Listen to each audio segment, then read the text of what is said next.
Alors nous sommes donc dimanche, on est aujourd'hui premier jour de Rosh Chodesh Tevet, donc Aleph Tevet. Nous sommes arrivés d'Af Mem Het de Sota, mais il nous restait la dernière ligne de Mem Zayin Amud Bet, dernière ligne. On a dit, Yohanan Kohen Gadol est arrivé de Hodayat HaMaaser dans la Mishnah, on a dit que Yohanan Kohen Gadol, il a enlevé Hodayat HaMaaser. C'est-à-dire que les gens, quand ils amenaient, ils finissaient de donner tout leur Maaser la 4e année ou la 7e année, ils faisaient 2 Maaser. Comme c'est marqué dans la Torah, Be'at, Hakodesh Min HaBayit, Viram Netatim, la Lévi, etc. Alors, Maïta Amar dit, pourquoi il a enlevé ça?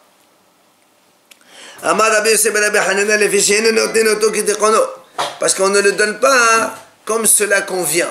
Pourquoi ça, on ne le donne pas? Comme on a dit dans le Passouk, là-bas dans le Passouk, il y a marqué Viram Netatim, la Lévi. Il faut le donner au Lévi. Alors que nous, il dit, mais nous, à cause de la sanction qu'Ezra avait fait au deuxième Beth Amikdash contre Ezra, il est monté de Babel, il a demandé aux Lévi'im de monter avec lui, mais ils ne voulaient pas. Alors il les a punis, il leur a dit aux Bnei Israël, vous ne donnez pas les Maasrot aux Lévi'im, donnez-les aux Kohanim. Donc comme on ne donne pas aux Lévi, tu ne peux pas dire Netativ la Lévi. Alors il a enlevé ça. Alors le Moïse a dit, et pourquoi on ne fait pas le vidéo pour les autres Maaser? Parce qu'il n'y a pas que le Maaser, il y a Trouma, le Maaser Sheni, le Maaser Ani, etc. Alors Amal et Shakish répond à Shakish, j'ai dit Kol Bayet She'en Mitvadeh al Maaser Rishon, Shuv il Mitvadeh al Shamaasrot. Il dit parce que comme on ne fait pas le vidéo sur le Maaser Rishon qui est donc normalement destiné aux Lévi'im, non, on ne fait pas de vidéo pour le reste des Maasrot. Maïta Amal m'a dit pourquoi on ne fait pas?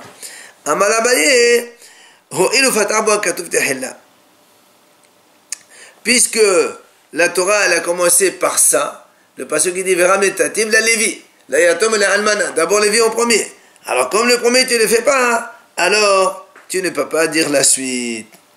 Bien l'Agma a dit Mekelal, ça veut dire si tu dis que les Bnei Israël ne donnent pas le Maaser aux Lévi'im, Mekelal, ça veut dire que les autres Maasrot il est donné, même si on ne donnait pas aux Lévi'im, on donnait aux autres, aux Kohanim, aux pauvres, etc. Ah, l'Agma a dit, pourtant, Avhu betel tavedouy, verazar al hademai, c'est marqué que lui aussi, il a enlevé le vedouy, mais aussi il a décrété sur les demaï. Ça veut dire quoi? Il dit, les filles, parce que chez Shalar Bechol Gvul Israël, il a envoyé, donc il s'est renseigné dans toutes les frontières d'Israël. Il a vu chez En Mafrishin, El Atenomag de la Bilvad, seulement la Troumag de là est donnée le Bnei Israël. C'est à celle qu'on donne au Kohen 2% de la récolte. Mais au Maaser Rishon, au Maaser Sheni, Morsatan Me'asrin. Alors que le Maaser Rishon, le premier Maaser et le deuxième, certains le font en d'autres noms. Amal Lahem, alors il leur a dit, Yohanan Kohen Gadol, Banaï, mes enfants, venez, je vais vous dire quelque chose. Keshem, c'est un manque de l'âge baravon meta. De la même façon que celui qui ne prélève pas trop manque de là, il risque de mourir. Il y a donc la mort, c'est marqué dans la Torah Mita. Car tout le monde, c'est même la trauma du Maaser. Parce que quand on prélève 10% qu'on donne au Lévi'im, le Lévi, il doit donner 10% de ces 10%-là, il doit donner au Kohanim. Alors si nous, on ne donne pas au Lévi'im, donc il y a une partie des Kohanim non plus, on ne la donne pas. Il y a la Trouma et ça c'est Haïmita. Alors qu'est-ce qu'il a fait? On donne quand même. Ahmad, on donne 5% encore au Kohanim. Non, on donne 2% au Kohanim, ça c'est un. Mais après on donne 10% au Lévi. Et le Lévi doit prendre 10% de ces 10% pour les donner au Kohanim. Et donc si on retient, nous on ne donne pas au Lévi. Et c'est pour ça que comme eux ils ne donnaient pas le Maaser Rishon, donc ils gardaient la partie du Kohanim aussi, il a gardé. Ahmad Vitkin Lahem, c'est pour ça qu'il aura instauré. Celui qui achète des fruits chez un ignorant, dont on ne sait pas s'il a prélevé ou pas, Mafdish men Maaser Rishon, ou Maaser Sheni, Maaser Rishon Mafdish men Atomat Maaser Natan le Kohen, ou Maaser Sheni Olev Yorlo Birushalayim. Alors l'Agma a dit, il aura instauré donc comme réglementation, celui qui achète des fruits d'un ignorant, il est obligé de prélever, premièrement le Maaser Rishon, c'est-à-dire le 10% pour le Lévi, mais qu'il ne donnera pas au Lévi. Maaser Sheni, que lui va le manger à Yerushalayim. Et dans le Maaser Rishon qu'il a prélevé, il doit encore prélever pour donner au Kohen, ce qu'on a dit les 10% des 10%. ונותנה תרומת מעשר ונותנה לכהן. ומעשר שני עולה וחלו בירושלים. מעשר ראשון ומעשר עני, המוסר מחברו עליו הראיה. l'Agmara dit, le Maaser Rishon et le Maaser Ani, pardon, pourquoi il aura obligé de donner Maaser Rishon ou Maaser Ani? Nous on a un principe, c'est-à-dire quand on a quelque chose qui veut te sortir quelque chose, c'est à lui quand on veut sortir de l'argent de quelqu'un, c'est à nous qu'on comble la preuve. Or, un Lévi qui vient et lui dit donne-moi, je dis prouve-moi que tu es un Lévi. Un pauvre il dit donne-moi, je dis prouve-moi que tu es un pauvre. Donc tu ne l'as pas prouvé, je ne suis pas obligé de donner. Quoi qu'il en soit, on voit d'ici que quoi? La question, comme on a dit tout à l'heure, que comment il s'appelle? Yohanan Kohen Gadol, il a dit au Béni Israël, donc on a dit qu'il a enlevé le vidouille, parce qu'on ne pouvait pas le faire. Ça veut dire qu'il prélevait comme il faut. Or là, on voit qu'en vérité, c'est pas vrai. Même le prélèvement, il ne le fait pas comme il faut. Alors comment? On répond, il dit, en fait, il y avait deux choses différentes. Bétel vidouille de Haverim, ceux qui prélevaient, donc ceux-là, il leur a enlevé le vidouille, il leur a dit on ne fait plus de vidouille. Comme on a dit, parce qu'on ne donne pas au Lévi. Et ceux, les autres, il a dit voilà, maintenant, il faut que vous prélevez comme il faut, alors qu'il ne prélevait pas avant. Après, on a dit, lui aussi, il a annulé ce qu'on appelle les me'odadim. La Gemara va expliquer qu'est-ce que c'est maï me'odadim. Il dit, Amar Rahava. Il a dit Rahava comme ça. Parce qu'il dit que les Lévi'im, quand ils chantaient au Beth Amikdash chaque jour avec les korbanot, ils chantaient, oh là, réveille-toi, Hachem, pourquoi tu dors? Amal Lahim, il leur a dit, Yohanan Kohen Gadol, est-ce que Hachem il dort? Voilà, il est marqué que Hachem ne somnole pas ni ne dort, le gardien d'Israël. אלא בזמן שישראל שרויים בסעד ועבדי כוח בנחת ושלווה לכך נאמר עוד על המדינה של השם. C'est seulement, ils disent, c'est une explication pour dire que quand les Israël ils sont en souffrance, ils sont en détresse, et que les goïms ils sont bien à l'aise comme il faut, alors c'est pour ça qu'on dit Hachem réveille-toi. Mais quoi qu'il en soit, lui il a enlevé ça, il leur a dit il ne faut pas dire ce passouk-là. Après on a dit Veta Norfin. Yohanan Kohen Gadol aussi il a enlevé ce qu'on appelle les Norfin. C'est quoi Norfin? Maï Norfin la Gemara dit Amar la Vedamar Shemuel Shayu Mesaten Aegel Ben Kana Kedi Shekodam Be'anav. Il dit parce que quand on amenait un veau pour le tuer, pour le faire un korban, alors il le frappait devant ses yeux, comme ça il le blessait, comme ça quand il coule du sang, le veau il est un petit peu ébranlé et donc se laisse allonger pour le faire la shita. Alors il a dit Ata Ehubatit, il est venu lui Yohanan, il a dit non on ne peut pas faire ça. Pourquoi? Mais c'est comme si on faisait un moum dans le korban. Ça, c'est l'explication de Shmuel. Mais maintenant, Tatana, il dit, dans une autre braïta, il y a marqué, c'est quoi Norfim? En fait, il le frappait avec le bâton, qu'est-ce qu'il le faisait allonger, comme il faisait les goïms devant la Vodazara. Alors, Amal Lahem, il leur a dit, Hanan Kohen Gadol, pourquoi vous amenez entre parenthèses, comme des cadavres au Mizbeah? On m'a dit comment tu dis que c'est un cadavre? Ils font la shrita. Quand on fait la shrita, c'est pas un nevela. Et là, il dit non, très faute. Il dit parce que quand on frappe l'animal sur sa tête, on craint qu'il y a eu un problème dans le cerveau, et donc l'animal il devient taref. Alors comment tu amènes un animal taref au Betamikdash?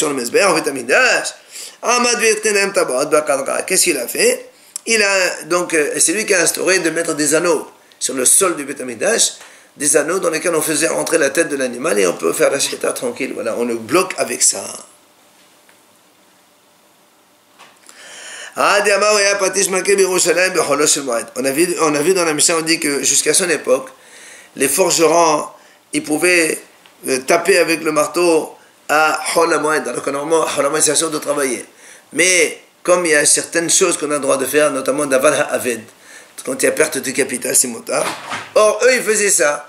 mais ça faisait un petit peu une impression de mépris de Hanamoen. Alors il a enlevé ça. Il a dit même ça on ne fait pas, même si David on ne fait pas ça.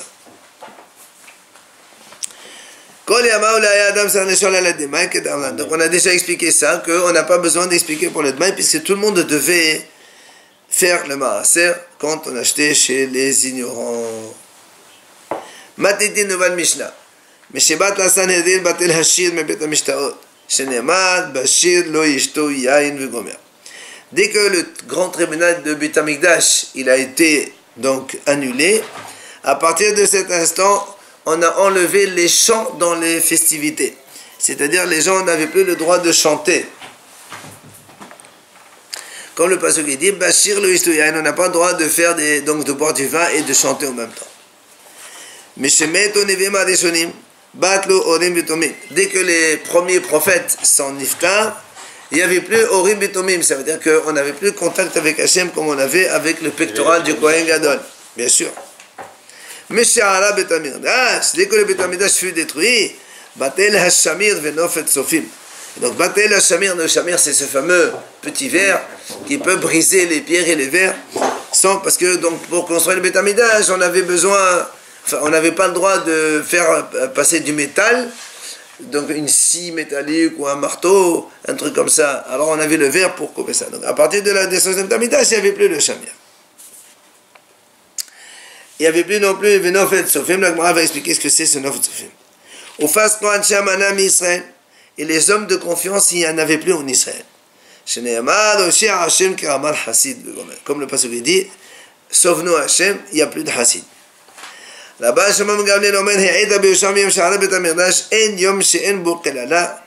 il dit, Rabbi Yeshua, il a témoigné la chose suivante. Il a dit, depuis que le Bet Amikdash fut détruit, il n'y a pas un jour où il n'y a pas de malédiction.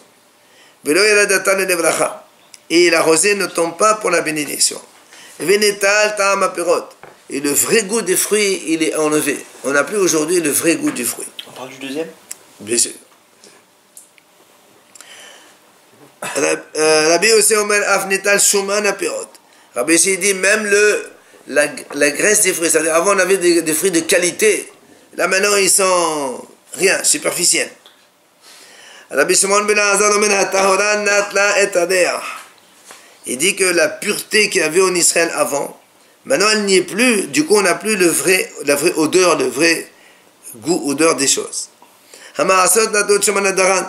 Maintenant que les ministres ne font plus le maaser, il n'y a plus la graisse dans la récolte, dans les céréales, évidemment, ils ne sont plus gros comme avant. Hachamim disent eux que les relations interdites et la sorcellerie, ils ont achevé tout le reste. Alors maintenant on revient donc sur tous ces sujets dans la Gemara. D'où tu sais que depuis que le Sanhedrin a été annulé, qu'on ne chantait plus. Alors il dit, c'est marqué dans le pasuk. Le pasuk il dit,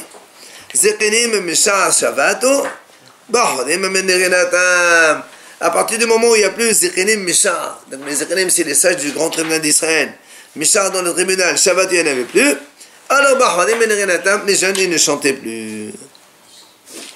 Amar Rav a dit, une odna de Shamra Zamra Teaket, toute oreille qui entend des chansons, elle doit être arrachée. Amar Rava, il a dit Rava, Zimra beveta hodba besefa.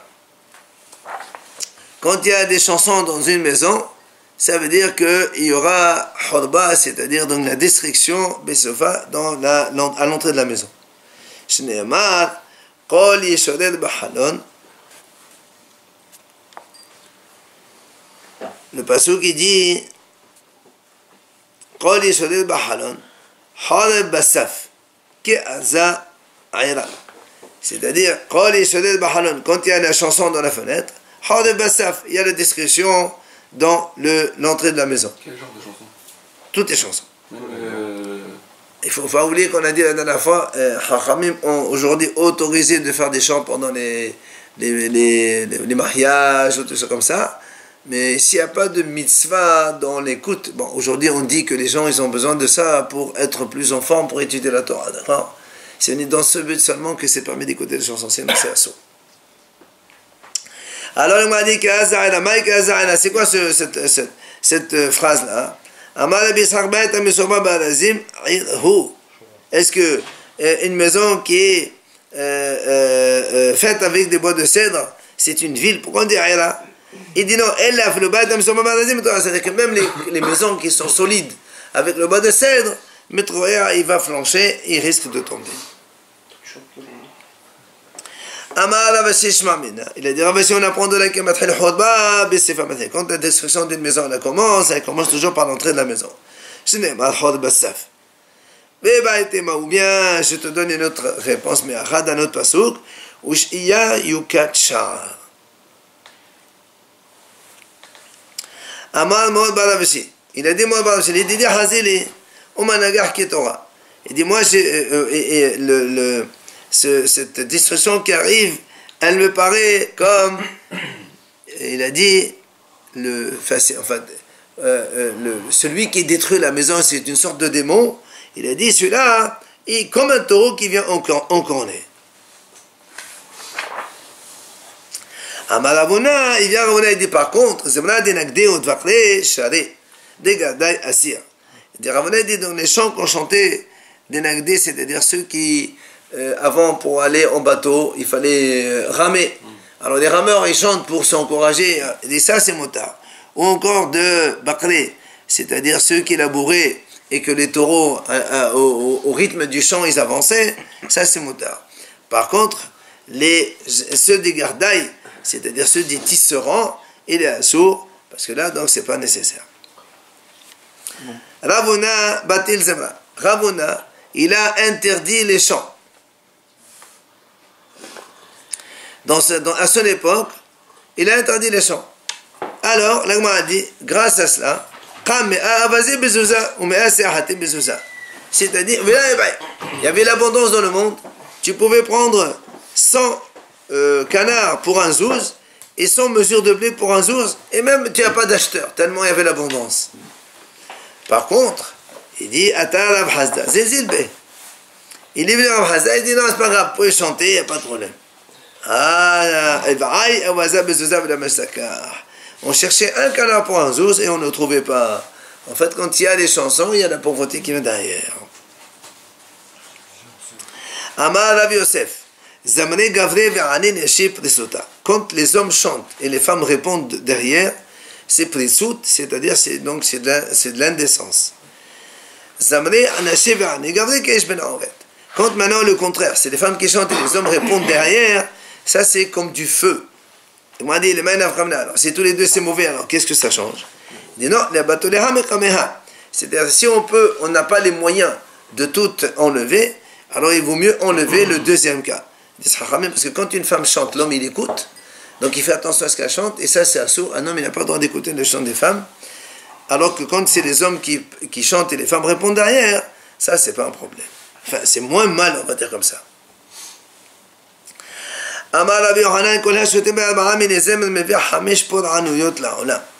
Celui qui boit avec Al-Ba'a Mine Zemer, c'est-à-dire avec 4 espèces de musique différentes, il amène 5 malheurs dans le monde. Comme le pasuk qui dit, ceux qui se lèvent le matin, bonheur, qui boivent, il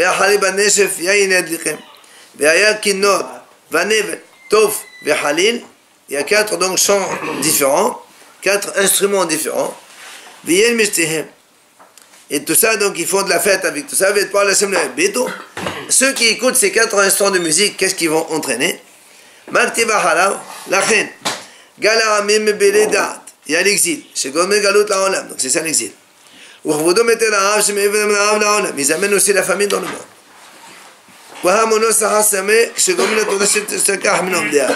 Et aussi, ils provoquent que la Torah s'oublie. Le pasuk qui continue,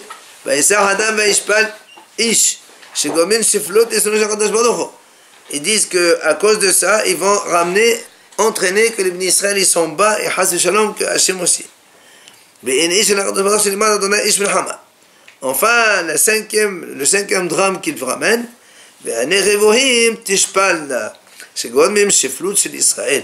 donc il faut que les bénis Israël soient donc au plus bas donc, de leur degré. Qu'est-ce qui a marqué après tout cela? La reine.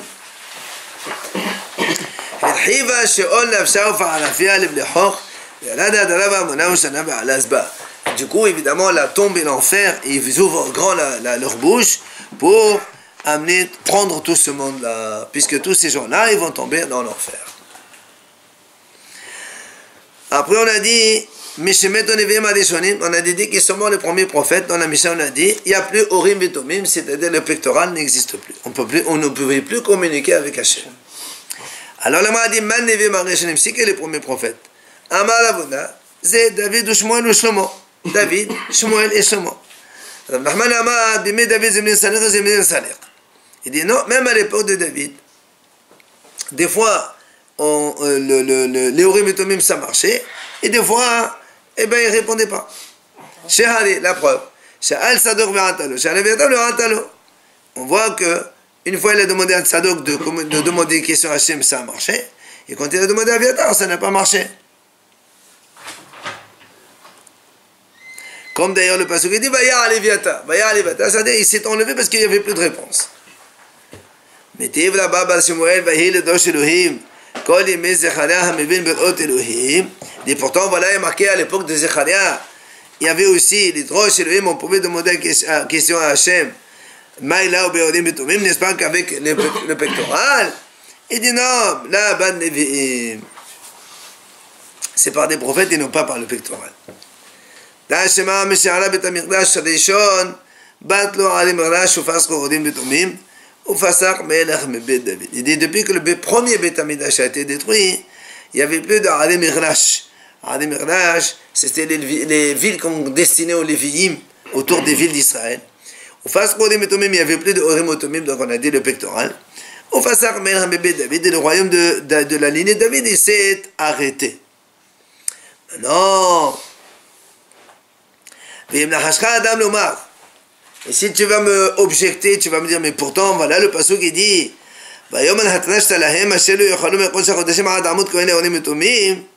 pourtant, ça s'est passé entre les deux. Voilà, entre les deux Beth Amikdash. C'est-à-dire, quand Ezra et Zerubbabel ils sont montés de nouveau pour construire le deuxième Beth Amikdash, alors, justement, il leur a dit, il leur a dit, jusqu'à ce que le Kohen il vient pour les Urim et Tomim. Donc tu vois bien que les Urim et le pectoral il va revenir. Et moi tu lui réponds pas du tout, c'est pas ça.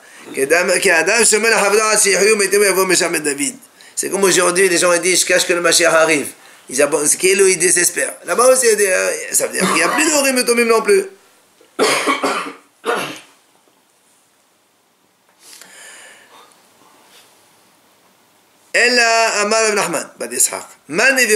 Donc c'est quoi les premiers prophètes finalement? Il dit là, il dit tous les prophètes qui étaient au début sont nommés, considérés comme premiers prophètes, sauf Haggai, Zecharia et Malachi sont les trois derniers prophètes. On les appelle les trois derniers prophètes, ceux qui ont été au deuxième Beth Amikdash. Des Tano Rabbanan, comme la Hachamim enseignent, mais chez Meto Haggai, Zecharia et Malachi, les Tzadekado HaKodesh mi Israël. Il n'y avait plus de prophéties en Israël. Dès qu'ils sont morts, ces trois Nebiim derniers. Malgré tout, il y avait toujours la voix céleste qui venait. Comme il dit l'Agmara, je ne sais pas, Mahat, ils étaient donc dans l'étage de Bet Goria et Reho. Il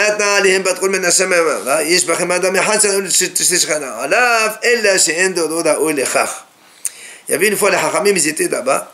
Ils ont entendu une voix céleste qui disait, parmi vous les sages, il y a un qui mérite que la Shekhinah vienne sur lui. Seulement, sa génération ne mérite pas. Et l'Agmara dit, Hachamim de l'époque, qui étaient réunis entre eux, ils ont compris que c'était Hillel, le prince. C'est lui qui était, donc il aurait mérité d'avoir la Shekhinah, mais malheureusement, la génération ne le permettait pas. Et quand il est neftar, on a dit sur lui comme éloge funèbre, tu es un homme hassid, tu es un homme modeste, tu es l'élève de Ezra. Et chauve pas Maheret, une deuxième fois la Gemara raconte. Ayom Mesubin Ma'alia be Yavne. Ils étaient à l'étage dans la ville de Yavne. Et là encore, Natna lahen bat kol men hashamayim. Il y avait aussi une voix céleste du ciel. Amra lahem yesh bachem adam echad shalaou shetedeh shechana alav. Ela she'en dodo zakayin lechach. La même chose, la voix elle a dit, il y a un parmi vous ici, un sage qui mérite que le Shekhinah vienne sur lui, mais la génération ne lui permet pas. Là aussi, il y avait Shmuel HaKatan à l'époque, c'était lui qui, donc, ils étaient, selon les Haramim, qui méritaient ce titre-là. Et la même chose, au Shemet, quand il est Niftar, Espiduhu he'anav he'hasid talmidu shel Hillel. Tu es un homme anav, tu es un homme hasid, tu es l'élève de Hillel. Ve'afu amar b'shat mitato. Ils disent Hachamim, même Shmuel, avant de partir, avant de quitter ce monde, il a dit la chose suivante. Shimon ou Ishmael le Harba. Shimon, c'est-à-dire c'était Shimon, Rabban Shimon ben Gamliel. Ishmael, c'était Rabbi Ishmael ben Elisha Kohen Gadol. Tous ces deux-là, il leur a dit les Harba, c'est-à-dire ils vont être tués par les Romains de l'époque. Et ses amis, ils vont être tués aussi. C'est Rabbi Akiva et tous les autres, ça fait partie des 10 victimes expiatoires, Asada de Malchut. Et tout le peuple va être comme ça, les visas, c'est-à-dire ils vont prendre tous leurs biens. Et beaucoup de malheurs ils vont arriver sur ce peuple-là.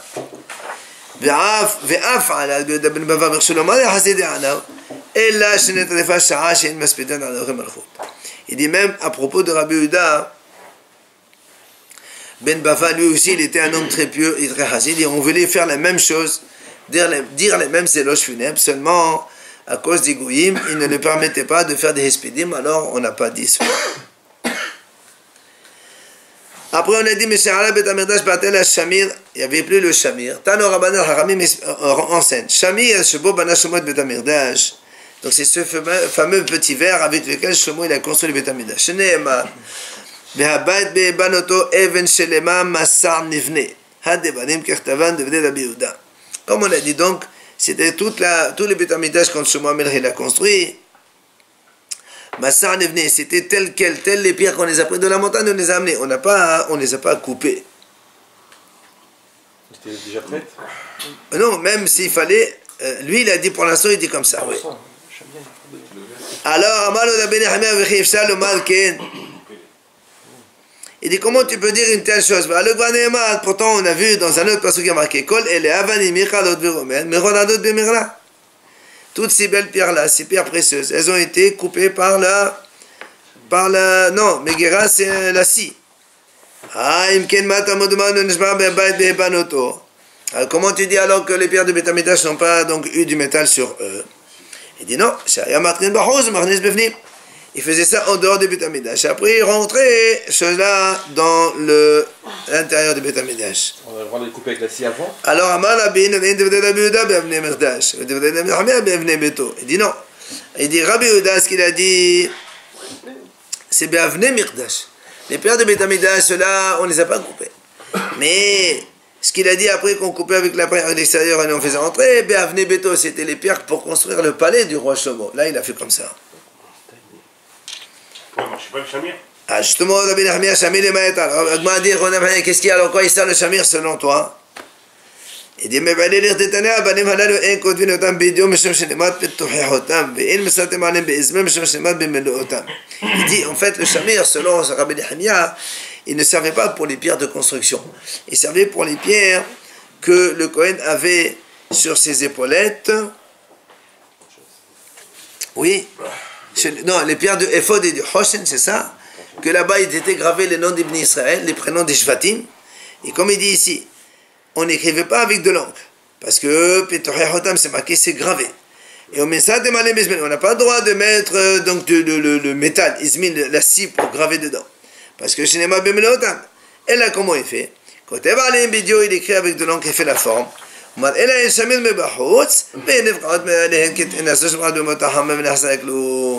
Et après il fait passer le Shamir et puis la pierre elle se fond, donc elle se fondit à la forme des lettres, comme la figue quand elle est sur l'arbre, elle se fond toute seule alors qu'elle manque rien.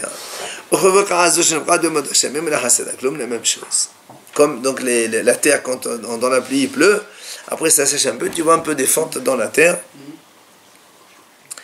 Tano Rabanan, Shamir Ze, Briato Kissaura, il a la forme, le volume d'une graine d'orge, tellement il est petit. Il a été créé depuis les jours de la création. Il n'y a rien qui peut lui résister. Il peut tout couper. Alors, comment on le conserve? Puisqu'il casse tout. Il dit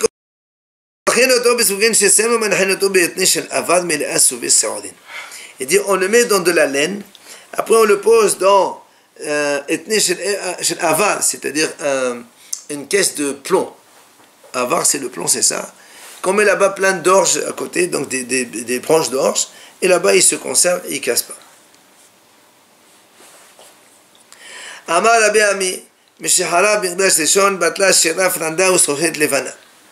Depuis que le Beth Amidash a été détruit, il a donc on n'avait plus Shera Franda, Rachid dit c'est une soie de qualité, voilà, min meshihu.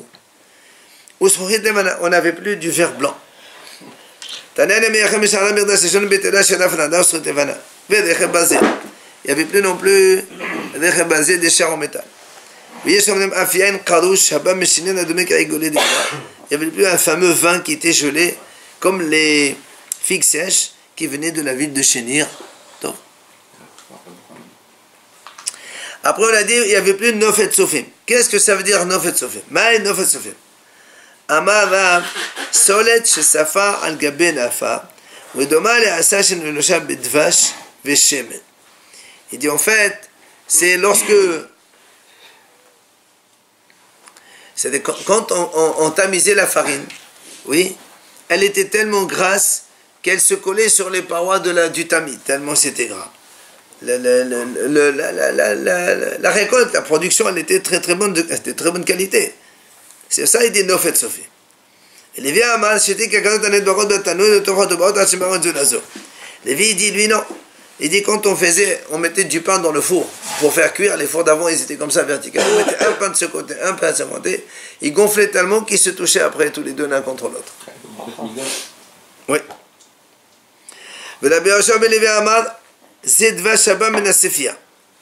Il dit, ça, c'est le miel qui vient d'un endroit qui s'appelle Tzipia.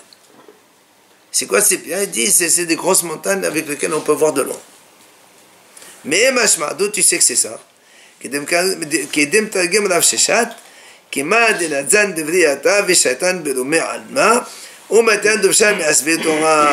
comme ça, le Targum il dit comme ça. Il se Nadzal Briata, ça veut dire qu'il s'enlève. Voilà, il se projette dans les hauteurs du monde, c'est-à-dire dans les montagnes, et après ils viennent les herbes des montagnes, on a ce miel-là. C'est ça qui fait le dvash quand on a dit ce dvash mnofot sofi. Nanatam kol hanesor tahor hos medvash zifin. Ouais, sapehim. La Mishnah dit dans un endroit là-bas, c'est marqué tout ce qui est nesor tahor, c'est-à-dire quand on a un keli qui est tamé et on a une bouteille avec un liquide qui est tahor, tu verses, même si ce qui tombe, ce qui coule dans le récipient en bas, il devient tamé. Le courant, enfin, le jet, il reste dehors. Sauf, il dit, mais des vaches zifim et sapehim. Sauf le miel de zifim et sauf les sapehim, on va voir ce que c'est.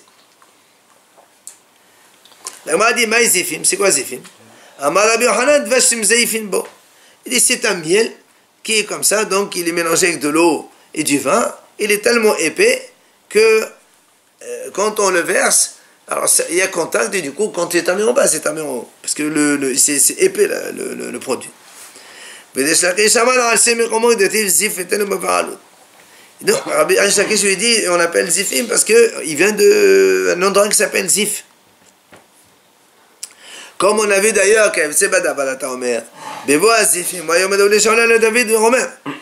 quand David Amer s'est enfui, il fouillait Shaul parce que Shaul cherchait à le tuer. Un jour, il est parti se cacher dans les Zifim là-bas, et les habitants de Zif, ils sont allés voir Shaul, ils ont dit voilà, on sait où il est, viens le chercher. Bon, après il est parti, mais Hachem il a fait autre chose. C'est au bord de mer, avec le Gaza. Maïzifim, Amar Rabbi Yochanan, Bnei Adam, Mamzaifim, Devrehem. Il dit pourquoi on l'appelle endroit Zif? Parce que ce sont des gens, Mizaifim, Devrehem, ils parlent Ziouf, ça veut dire ils falsifient leurs paroles, ils changent. Rabbi Elazar, Hashem recommande Zif et Elam Uvan. Il dit parce qu'en fait, ce sont des habitants de Zif tout simplement. Au Fasco, Anshe Amana, on a dit donc les gens de confiance, ils ont, donc on ne trouve plus à partir de la destruction de Beth Amikdash. Amar Rabbi Yitzhak, Elo Bnei Adam, Shehen Ma'aminin Be'akadosh Baruch Hu. Ce sont les gens qui croyaient en Hachem, ils avaient la foi en Hachem. On ne les trouve plus aujourd'hui. Pourquoi? Détania, comme la Bretagne dit. Rabbi Eliezer Agadol Omer, Rabbi Eliezer Agadol, le grand, il dit comme ça. Mi kol mi she'eshopat besalo. Celui qui a de quoi manger aujourd'hui, il dit mais qu'est-ce que je vais manger demain?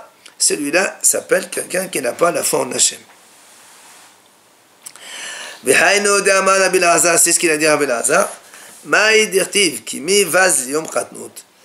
Le pasuk qui dit comme ça, mi baz liyom khatnut. Qui c'est qui a du mépris pour liyom ketanot? Donc les jours où des petits, ça veut dire quoi ça? Hein? Mi garam l'asadikim shitbazbez shulhanan le'atid lavo ketanot shaya bahen shelo ha'imenu be'akadosh baruch hu. Il a dit pourquoi les tzadikim, même les tzadikim, ils vont avoir leur table dans le futur, donc leur lamaba, il sera méprisé. Ben, tout simplement, c'est la petitesse qu'ils avaient dans ce monde, cette petitesse qu'on a dit qu'ils avaient de quoi manger, mais ils cherchaient encore pour le lendemain. Quand on a aujourd'hui, on n'a pas besoin de chercher pour le lendemain. On était peut-être même tzadikim, aussi tzadikim dans la Mouna. Voilà, pourtant les amana, tzadikim, ils n'ont pas d'amana. Là-bas, Amar, Elo ketane bene de Shai Israël. Il dit non, c'est Anshe Amana, ce sont les enfants des Reshaïm d'Israël. Pourquoi on les appelle comme ça?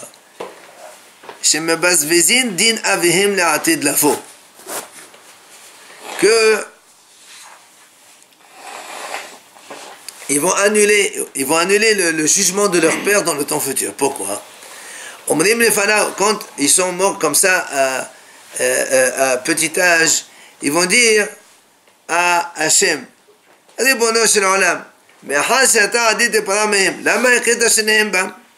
ils lui disent à Hachem, puisque de toute façon tu vas les punir, parce que les parents seront des sharim, ils vont les punir, alors pourquoi tu as fait en sorte que tu leur as tué leurs enfants quand ils sont petits?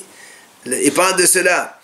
Donc, c'est-à-dire ces enfants des Risharim eux-mêmes, ils vont annuler le jugement sur leurs parents qui sont d'achat. D'accord? Les enfants, quand Hachem prend des enfants des Risharim, c'est ça Ketane Amana. C'est-à-dire ils empêchent Hachem de faire justice. Ils vont lui dire, pourquoi tu vas punir son père qui est Racha? Puisque de toute façon tu l'as fait souffrir dans ce monde-là en prenant son fils quand il est petit, alors ça suffit. Amar Rabbi El'am bar Yevrichia. Il a dit Rabbi El'am bar Yevrichia, El malé tefelato chez David, Hayu kol Israël mochdei devav. Si ce n'est pas que David Amelech a prié à Hachem, tous les bénis Israël auraient été des vendeurs de revav, c'est des saletés. Revav, on dit comme ça, quelqu'un qui a une saleté, c'est des taches de graisse qu'on a sur les vêtements, un truc comme ça. Il dit, tous les bénis Israël auraient été comme ça. Pourquoi? Shene'emar, Shita Adonai Mora Lahem. Parce qu'il dit dans Tehillim là-bas, Shita Hashem, David Amelech demande à Hashem, Shita Hashem, Hashem, mais s'il te plaît, Mora Lahem. C'est-à-dire, Mora, c'est dans le sens grande maroute, être patron. Ne fais pas que les bénis Israël soient des pauvres. Voilà, en fait, David Amelech, il a prié pour nous, pour qu'on ne soit pas des pauvres. Et si il n'y avait pas cette prière de David Amelech, Chas v'Shalom, tous les bénis Israël auraient été des pauvres.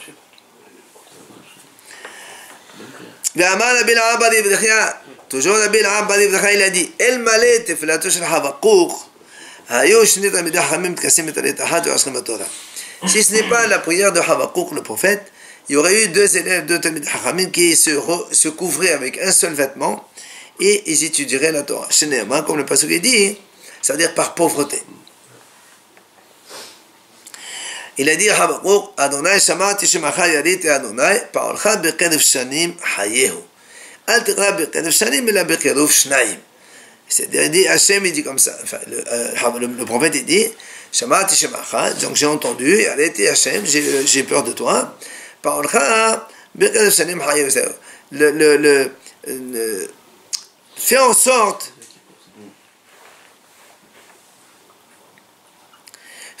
de faire vivre cet Talmidei Chachamim pour qu'il ne soit pas à être à deux à se couvrir avec un seul vêtement.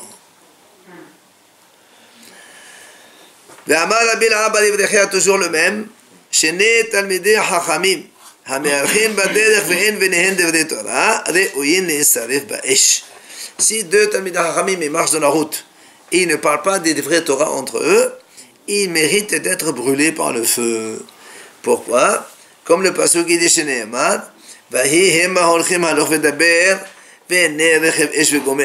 là-bas c'était entre Elia, un Navi, le prophète, et Elisha, son élève. Le Navi raconte là-bas qu'ils étaient en train de marcher et il parlait des vrais Torah, Vedaber. Et d'un coup on te dit, voilà, il y avait un char de feu qui est arrivé. Donc tu vois bien, le Gemara dit, Tamadeka debout. C'est parce qu'il y avait la parole de Torah entre eux que donc le char ne les a pas brûlés. Mais si il n'y avait pas de parole de Torah entre eux, Shalom, ils méritaient d'être brûlés aussi. Donc on voit l'importance de ne pas passer son temps, d'accord, dans les shtuyot comme il a dit maintenant. On finit, toujours le même. S'il y a deux Talmidei Chachamim dans une ville, et c'est-à-dire ils ne sont pas, on va dire, aimables ou bien voilà, agréables l'un vers l'autre, il dit comme ça, Ehad met ve'ehad golé. Il va arriver qu'un il va tuer l'autre, et donc un il va mourir et l'autre il va aller à l'exil dans les villes de refuge. Pourquoi? Il dit, parce que à propos des villes de refuge, le pasuk qui dit l'anous sham maroser pour son frère là-bas le tueur, quand il a tué son prochain de façon involontaire. Or le mot da'at ve'en da'at est la Torah, c'est-à-dire que quand on dit comme ça, il a tué son prochain sans la Torah, c'est ça en fait, quand on n'est pas agréable avec l'autre dans la Torah, alors il arrive qu'il doit aller en exil dans les villes de refuge, et c'est le cas des Chachamim. Enfin, je termine. Amar Rabbi Yehuda Barid de Rabbi Hiya. Quand Talmid Chacham ha'osech b'Torah metocha dehaq, tefelaton nishma. Tout Talmid Chacham qui étudie la Torah dans la pauvreté, sa prière, elle est entendue par Hachem. Chez Nehemar, Ki'am b'Sion yeshev. Le peuple, il s'installera à Sion. B'Yerushalayim b'chol lo tivke. À Yerushalayim, tu ne pleureras pas. Hanun yachnecha lekol za'akecha, kesham'ato anecha. Hachem, quand tu pries, il t'entend ta prière quand tu es évidemment le pasuk après il continue, il dit vertif c'est parce que donc justement tu as une nourriture difficile, c'est ce qu'on appelle donc une parnassa metocha dehaq. Donc on étudie la Torah malgré la situation difficile au niveau matériel. Alors là tout ce qu'on dit on demande à Hachem et il écoute. Enfin, Rabbi Abahu Omer, on le fait rassasier de la lumière de la Shekhinah. Quelqu'un qui étudie dans la difficulté, c'est-à-dire il n'a pas les moyens matériels, mais il étudie quand même la Torah, on le fait voir, donc, avec rassasiement, eh bien, la lumière de la Shekhinah. Donc, ses yeux, ils vont pouvoir regarder Morecha, tes maîtres, mais on peut dire aussi la Shekhinah, la lumière, donc, d'Hachem. Enfin, Rabbi Aha bar Hanina Omer, Af en hapargud nin'al befanav shene'amar ulo yikanef od morecha. Il dit même la mchitza, c'est la pargoud, c'est la, on va dire comme ça, la porte du ciel ou donc de l'intérieur, là où se trouve la Shekhinah. La porte, elle ne se ferme pas devant lui, et donc il pourra demander ce qu'il veut, et Hachem, il écoutera cette fille-là, et il ne fermera pas cette porte devant lui. Amen.